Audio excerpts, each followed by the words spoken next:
તથા વિવિધ વિભાગના 539.26 કરોડના વિકાસ પ્રકલ્પોના લોકાર્પણ અને ખાતમુહૂર્ત પ્રસંગે આપણી સૌની સાથે મંચ ઉપર ઉપસ્થિત મારા સાથી મંત્રી શ્રી પ્રદ્યુમનભાઈ વાજા, શ્રીમતી દર્શનાબેન વાઘેલા, મારા સાથી ધારાસભ્ય શ્રી પ્રકાશભાઈ વરમોરા, શ્રી કિરીટસિંહ રાણા, શ્રી પી.કે. પરમાર, શ્રી શામજીભાઈ ચૌહાણ, પ્રદેશ ભાજપના મહામંત્રી શ્રી હિતેન્દ્રસિંહ ચૌહાણ, પદ્મશ્રી લવજીભાઈ પરમાર, પૂર્વ સાંસદ શ્રી મહેન્દ્રભાઈ મુજપરા, શ્રી શંકરભાઈ વેગડ, પ્રદેશ ભાજપ કારોબારીના સભ્ય શ્રીમતી વર્ષાબેન દોશી, શ્રીમતી જીજ્ઞાબેન પંડ્યા, પ્રદેશ ભાજપ કારોબારી સભ્ય શ્રી દિલીપભાઈ પટેલ,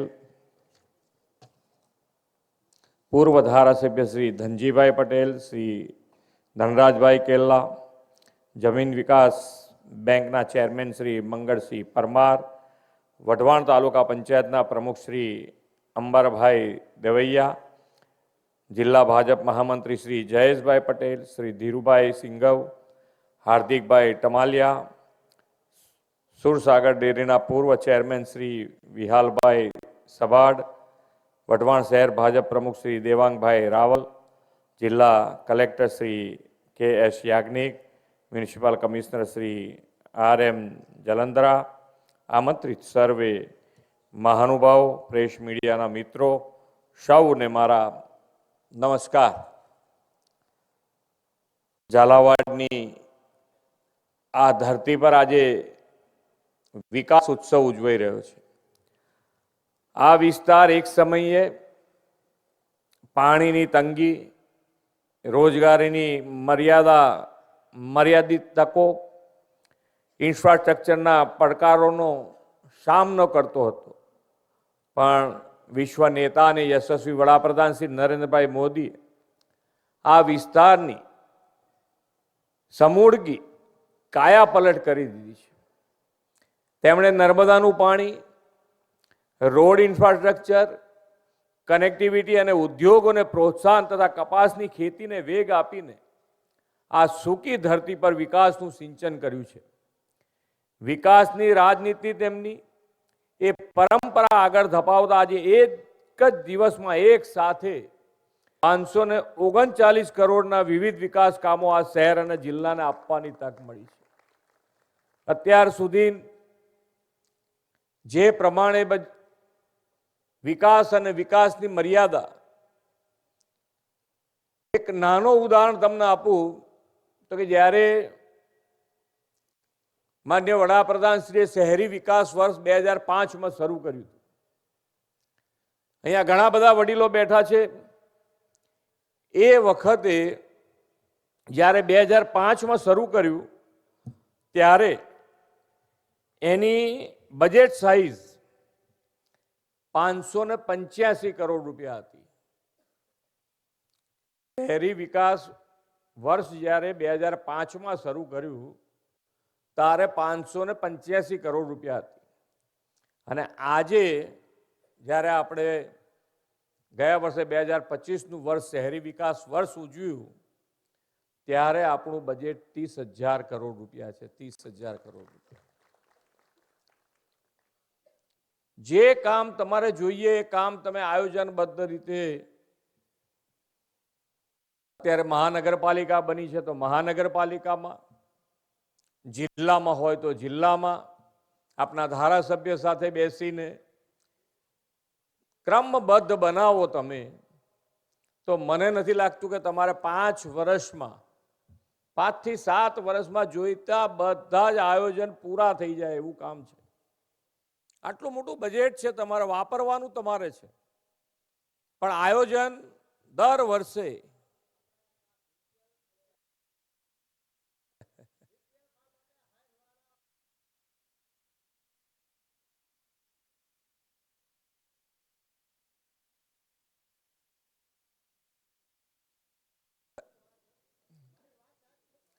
પણ એમ નહીં, તમારે ચાલુ મીટિંગમાં તો નથી જ કહેવાતું ને.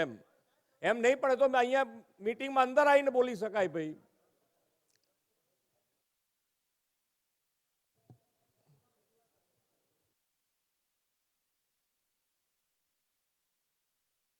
ચાલો એ તો એ એમનું કામ કરે અને આવું બધું ચાલ્યા જ કરવાનું. એમાં એ લોકોને રજૂઆત કરવાની ને ડિસ્ટર્બ કરવાનું એ ચાલવાનું. થોડું નાનું મોટું પોલિટિક્સ ઇલેક્શનો આવે એટલે ચાલે, આપણે બહુ એની હાઈવે કરવાની નહીં.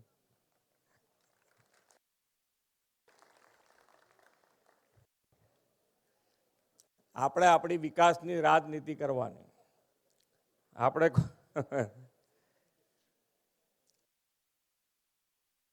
કોર્પોરેશન અને જિલ્લો બંનેમાં ખૂબ સારી રીતે આજે 539 કરોડના કામ, અને એમાં મુખ્ય કામો શિક્ષણ માટે, હેલ્થ માટે અને પાણી માટેના ખૂબ મોટા આયોજનો આની અંદર લેવામાં આવ્યા છે. સાથે સાથે હમણાં અહીંયાથી બેન જે કહેતા હતા સ્વનિધિ જે યોજના બનાવેલી છે, એ યોજનામાં જે નાના ગલ્લાવાળા છે, નાના ફેરિયાઓ છે, એના માટેની ખૂબ સારી યોજના બનાવેલી છે કે ફેરિયાઓને ઘણા બધા અહીંયા બેઠા હશે, એમાંથી કોઈ આ નાનો મોટો ધંધો કરતા હોય તો એમને જ્યારે પૈસા જોઈતા હોય ત્યારે એ લોકો લાવે ક્યાંથી, અને લાવે તો એનું વ્યાજનું દર શું? એ વ્યાજના દર ખૂબ ઊંચા એ લોકોને ભરવાના પડતા. પણ આ જે સ્વનિધિ યોજના બનાવી છે એની અંદર તમે 10,000 બેંકમાંથી એને મળે, ખૂબ ઓછા દરે મળે. 10,000ની લોન ભરી દે તો 20,000ની લોન મળે. 20,000 રૂપિયા ભરી દે તો 50,000 રૂપિયા સુધીની લોન એને મળતી થઈ જાય. આ ખૂબ સારી યોજના છે. એનો લાભ જેટલો તમે અપાઈ શકો એટલો વધારે આ લાભ લોકોને તમારે અપાવવો જોઈએ. સ્વચ્છતાની વાત કરી. સ્વચ્છતા જે કરી રહ્યા છે એનું પણ આયોજન કરીને અહીંયા આગળ એમનું સ્વાસ્થ્ય માટેની પણ ચિંતા કરી છે. સ્વચ્છતા એ આપણો સ્વભાવ બનવો જોઈએ કે ભાઈ જ્યારે જ્યારે આપણે ક્યાંક સ્વચ્છતાનું ધ્યાન રાખવાનું આવે તો એ સ્વચ્છતાનું ધ્યાન આપણે કેવી રીતે રાખી શકીએ આપણા સ્વભાવમાં હોવું છે.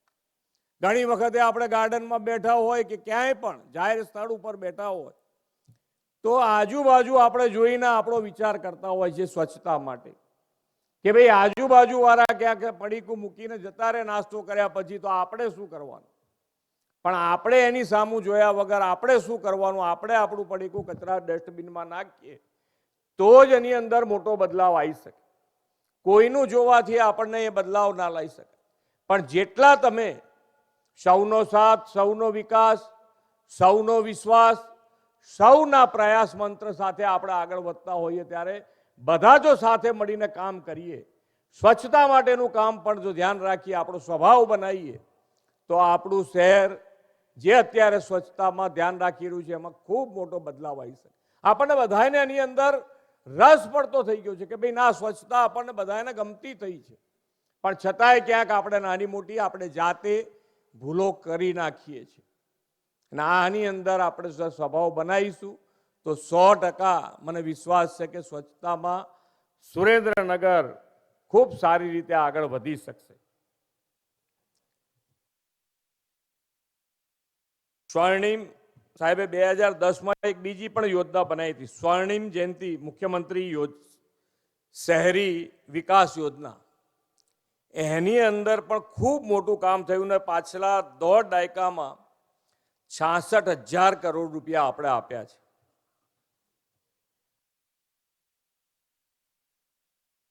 આદરણીય મોદી સાહેબના દરેક નિર્ણયમાં કેન્દ્રમાં નાનામાં નાનો નાગરિક રહેલો છે.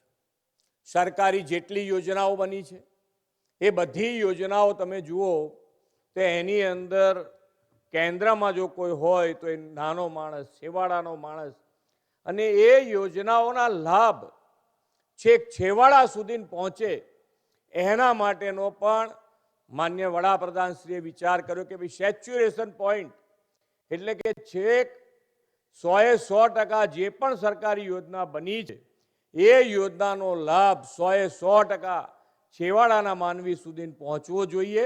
અને એના માટે સરકાર છેક સુધી ગામે ગામ સુધી ગઈ અને જેને જેને યોજનાના લાભ મળવા પાત્ર છે એ બધાને અપાયા છે. અને 100% સેચ્યુરેશનનો વિચાર જ પહેલા ક્યાં આવતો? પહેલા સરકારી યોજના બનતી, સરકારી યોજનાનો લાભ ઘણા ગાંઠા લોકો લઈ શકે, કારણ કે એને ખબર જ ના હોય કે મારે આ યોજનામાં કેવી રીતે લાભ લેવો. યોજના બની હોય એ ખબર ના હોય.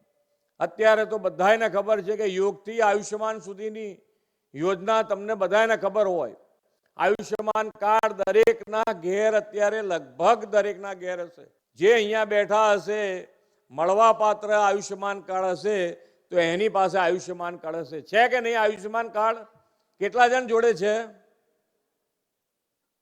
લગભગ બધા જોડે. ના હોય તો કઢાઈ લેવું જોઈએ કે જેથી કરીને છેલ્લા ટાઈમે દોડધામ ના થાય.